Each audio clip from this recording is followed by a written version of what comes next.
Global warming বা বিশ্ব উষ্ণায়ন এই শব্দগুলো তো আমরা হরহামেশাই শুনছি, তাই না? কিন্তু এর পেছনের আসল বিজ্ঞানটা কি? চলুন, আজকের এই আলোচনায় আমরা ঠিক একটা পরীক্ষার গাইড বুকের মতো করেই পুরো বিষয়টা ধাপে ধাপে বুঝে নিই। আমরা দেখব এর মূল কারণ কি, কি প্রভাব ফেলছে, আর সমাধানই বাকি হতে পারে। দেখুন, পৃথিবীর জলবায়ু কিন্তু সবসময় বদলেছে। লক্ষ লক্ষ বছর ধরে এটা একটা স্বাভাবিক চক্রের মতো। কখনো বরফ যুগ এসছে, আবার কখনো উষ্ণ যুগ। কিন্তু আসল কথাটা হলো, গত ১০০ বছরে আমরা তাপমাত্রার যে অস্বাভাবিক দ্রুত বৃদ্ধি দেখছি, সেটা এই প্রাকৃতিক চক্রের সাথে একদমই খাপ খায় না।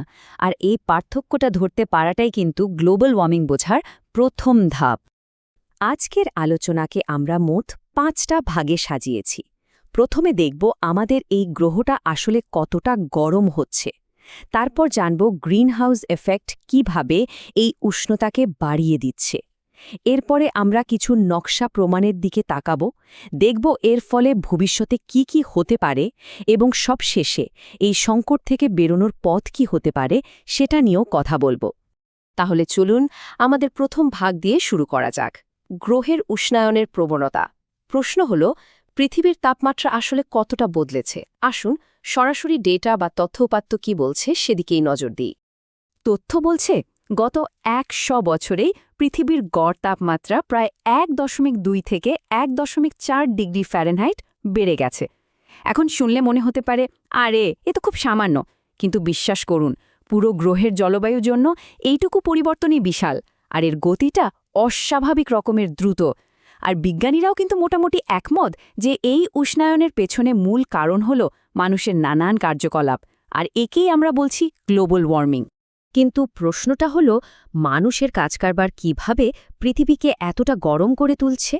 আচ্ছা, এর পেছনের যে বিজ্ঞানটা কাজ করে সেটার নাম হলো তীব্রতর গ্রিনহাউস ইফেক্ট। চলুন একটু সহজ করে বোঝার চেষ্টা করি, এটা আসলে কি। দেখুন, গ্রিনহাউস এফেক্ট কিন্তু স্বাভাবিকভাবে পৃথিবীর জন্য খুবই দরকারি একটা জিনিস। এটাকে ভাবতে পারেন একটা অদৃশ্য কম্বলের মতো। এই কম্বলটাই পৃথিবীকে ঠিকঠাক উষ্ণ রেখে আমাদের বসবাসের উপযোগী করে তোলে। কিন্তু সমস্যাটা বেঁধেছে অন্য জায়গায়। আমাদের কাজের ফলে এই কম্বলটা এখন প্রয়োজনের চেয়ে অনেক বেশি মোটা হয়ে যাচ্ছে। প্রসেসটা কিন্তু খুবই সহজ। ধরুন, সূর্য থেকে পৃথিবীতে শক্তি এলো, পৃথিবী এর কিছুটা শোষণ করল, আর বাকিটা তাপ হিসেবে আবার মহাকাশে ফেরত পাঠিয়ে দিল। এখন আমাদের বায়ুমণ্ডলে কার্বন ডাই অক্সাইড বা মিথেনের মতো কিছু গ্যাস আছে, যারা এই ফেরত যাওয়া তাপের খানিকটা আটকে দেয়, আর এই আটকে থাকা তাপই পৃথিবীকে উষ্ণ রাখে। ব্যাস, এটাই হলো স্বাভাবিক গ্রিনহাউস এফেক্ট। সমস্যাটা আসলে শুরু হয়েছে শিল্প বিপ্লবের সময় থেকে।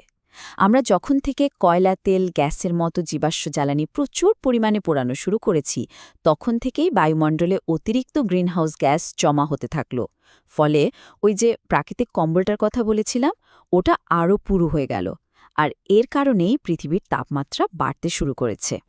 বেশ, তত্ত্ব তো বোঝা গেল, কিন্তু এর পক্ষে শক্তপোক্ত প্রমাণ কি আছে?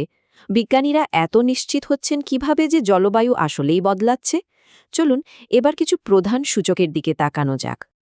একটা দারুণ ব্যাপার হল, বিজ্ঞানীরা অ্যান্টার্কটিকার বরফের গভীর থেকে তথ্য বের করতে পারেন। এই বরফের স্তরগুলো আসলে হাজার হাজার বছরের বায়ুমণ্ডলের একটা আর্কাইভের মতো।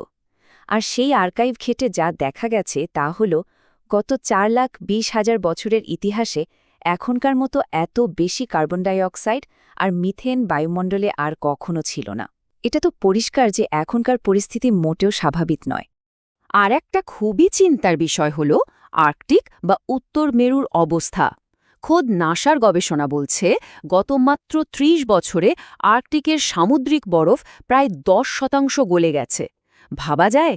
এই তথ্যটা চোখে আঙুল দিয়ে দেখিয়ে দেয় যে উষ্ণায়নের প্রভাব কতটা বাস্তব।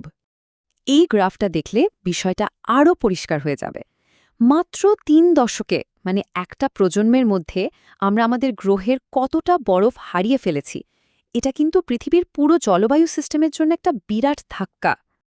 এত সব প্রমাণ দেখার পর স্বাভাবিকভাবেই মনে প্রশ্ন আসে, আচ্ছা, ভবিষ্যতে কি হবে? যদি এভাবেই তাপমাত্রা বাড়তে থাকে, তাহলে আমাদের এই গ্রহের জন্য সামনে কি অপেক্ষা করছে? বিজ্ঞানীদের পূর্বাভাস কিন্তু বেশ উদ্বেগজনক। তারা বলছেন এখনকার ট্রেন্ড যদি চলতে থাকে তাহলে এই শতাব্দীর শেষে পৃথিবীর তাপমাত্রা আরও 2 থেকে 10 ডিগ্রি ফ্যারেনহাইট পর্যন্ত বেড়ে যেতে পারে।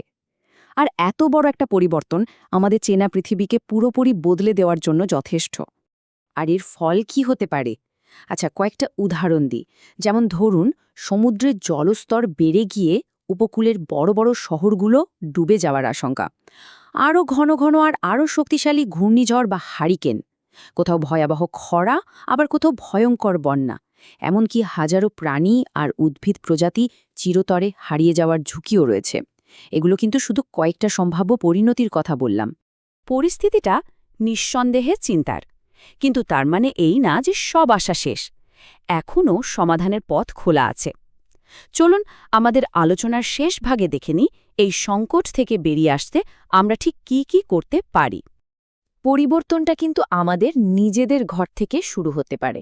যেমন অপ্রয়োজনে লাইট ফ্যান বন্ধ রেখে বিদ্যুৎ বাঁচানো, এনার্জি সেভিং বাল্ব ব্যবহার করা, কিংবা কাছাকাছি কোথাও যেতে হলে গাড়ি না নিয়ে হেঁটে যাওয়া। এই ছোট ছোট পদক্ষেপগুলোই কিন্তু সবাই মিলে করলে একটা বিরাট পরিবর্তন আনতে পারে। তাহলে শেষ প্রশ্নটা এটাই, আমাদের এই ছোট ছোট সাধারণ পরিবর্তনগুলো পৃথিবীর ভবিষ্যতের জন্য আসলে কতটা গুরুত্বপূর্ণ হতে পারে? এর উত্তরটা কিন্তু আমাদের সবার সিদ্ধান্তের উপরই নির্ভর করছে। আর এই নিয়ে ভাবার এবং সত্যি সত্যি কিছু করার সময় কিন্তু এখনই।